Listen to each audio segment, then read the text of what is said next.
What do you believe about money? Welcome to day 1569 of What's She Up To Now. Sharon Horne-Ellstrom here, documenting and sharing primarily the business journey as I am transitioning from and have transitioned from brick and mortar corporate world of business to the online world of business, and then a little bit of back and forth, not to corporate, but to offline and online businesses. What works, what doesn't work, what has worked for me and what hasn't worked, and for the people that I work with and interact with, other business owners. And what I personally do every morning is I create a couple of pieces of content. One is for my Supersize Your Business group, and one is for my annual challenge group. We do an annual challenge. This is our 5th year doing one thing every day to create a certain thing in our life. First year, it was to stretch our comfort zone. Second year, it was to do one thing every day that made me happy, I think. Third year was do one fun thing every day in 2020. 2021 was do one thing every day. I can't remember. And then this year we created our own, and it's to BU 365-day challenge, to do one thing every day that improves us. So how do we improve ourselves? It's interesting. I don't know why I can't remember the fun, happy, comfort zone scares you. I think it was all about you, 365-day challenge. I have to dig out my books. Okay, doesn't matter. Topic for another day, right? Anyway, 2 pieces of content, annual challenge and Supersize Your Business. Now, for the annual challenge this year, I decided, since I'm making it up as I go and I'm doing it on my own, beginning of the year, I thought, I can just talk about something every day that continuously improves us, because I've been working on continuous improvement for 40 years and definitely come across tools and tips and strategies and techniques and things that worked and things that haven't worked. I can share those. But I decided early on, like the first couple of days, I need to make a little and add a little more structure around this. I think it was even before the year started. I was working on a calendar. I thought, I just want to write down a topic a day, and then I at least have something, and I don't have to like try to be brainstorming and coming up with a topic, and then I won't repeat topics, etc. So I decided I would use my life framework. It's not my life framework. I didn't make it up. It's a framework that I learned decades ago from Tony Robbins and Jim Rohn, and probably Bob Proctor uses a life framework, and Jack Canfield. All the gurus have their own life framework, right? How they set their goals and objectives, how they organize and frame their life to create the life that they want. And the one I adopted a long time ago, and I just have tweaked and made it my own over the years, is it was originally 7 areas and aspects of our life, and I added 2 in 2021 because I thought they were foundational, and I was doing some coaching and getting some coaching in that area. So why not add them to my goals and objectives and all the other things that I plan my year around?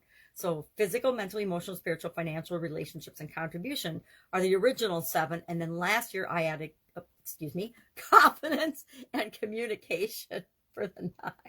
Didn't mean to flip anybody off. So we're doing the annual challenge based around that. This month we're on financial. We did physical, mental, emotional, spiritual, and now we're on financial. And then next month we'll do relationships, and then contribution and communication and confidence.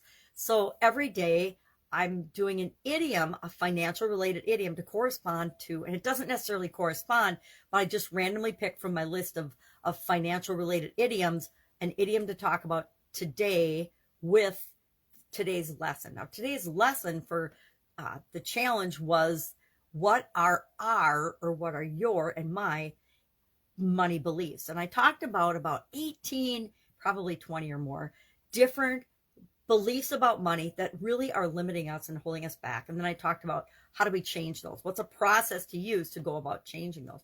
We're just sharing one belief that we have right now about money, whether it's a good or bad, a positive or negative, whether it's moving us in the direction we want to go or not. We just are sharing that for the challenge.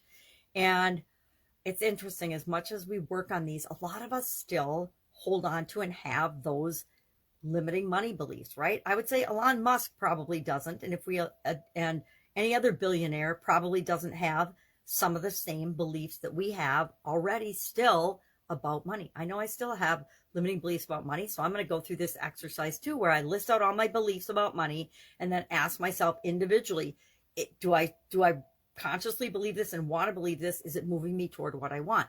And if it's not, I'm going to tweak it and change it to create a belief that does move me toward what I want.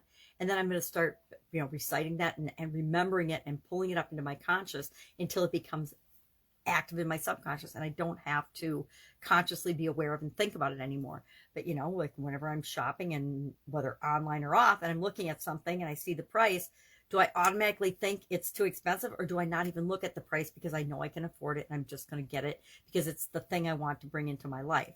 Those are little tweaks and little differences that have a huge impact on our overall results, right? So our beliefs about money we're talking about today. And is that the same as our financial well-being? No, not necessarily. Our financial well-being means something different to us than just money. And we have beliefs about our financial well-being. We have beliefs about money. And if they're conflicting in any way, we're going to have a hard time achieving our goals and objectives financially if we have beliefs that are holding us back or preventing us from doing the things we need to do, or bringing the things we need to bring into our life, or learning the things we need to learn in order to create the financial abundance and well-being and health. And that usually includes a component of money, not only money, but money into our life. So we talked about that today. Our idiom for supersize your business was time is money. And I just talked about how the older I get, the more I realize how valuable time is. And I think it's maybe because we start to feel like we're running out. The older we get, we know that we have less and less time on the planet, and less time to achieve our goals and objectives in any area of aspect of our life, not just with respect to money. But money makes it easier to do the things we want to do in our life. And then talked about how we invest our time and what we put our time and energy into impact supersizing and growing our business. Those are 2 pieces of content I create first thing in the morning. Challenge I'm participating in. I missed yesterday. I got to figure out how to fit that back into my life. We had some changes and some challenges that happened. And so I had to deal with those and move my schedule around. That happens a lot, right? Life gets in the way. Life happens. So we try to build flexibility into our schedule. And I realized being booked 60 days out might have my schedule a little too rigid. And so I need to put a little bit more moving forward flexibility into that. I go through phases where I schedule really rigidly, and then I loosen it up, and then I tighten it and loosen it based on what's going on and what my goals and objectives are for the time period. And in the summer, I like to loosen my schedule up more anyway, so I have more free time to do and get outdoors and take care of myself, etc.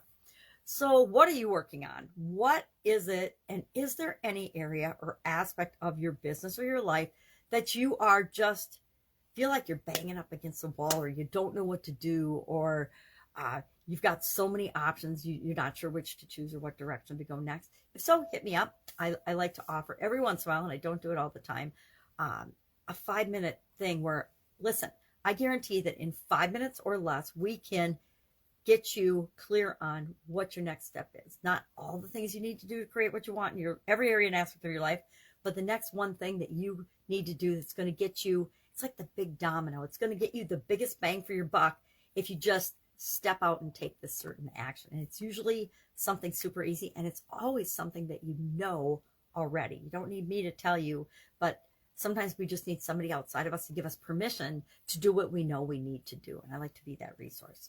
All right, have an awesome day. If I can help you in any way like that, just hit me up through Voxer or jamgrandma@gmail.com, or direct message me, and we will find 5 minutes somewhere in my busy, crazy world and in your busy, crazy world to make it happen. Some, pretty much faster, sooner rather than like right away, as soon as possible. All right, have a great day, and I'll be with you tomorrow.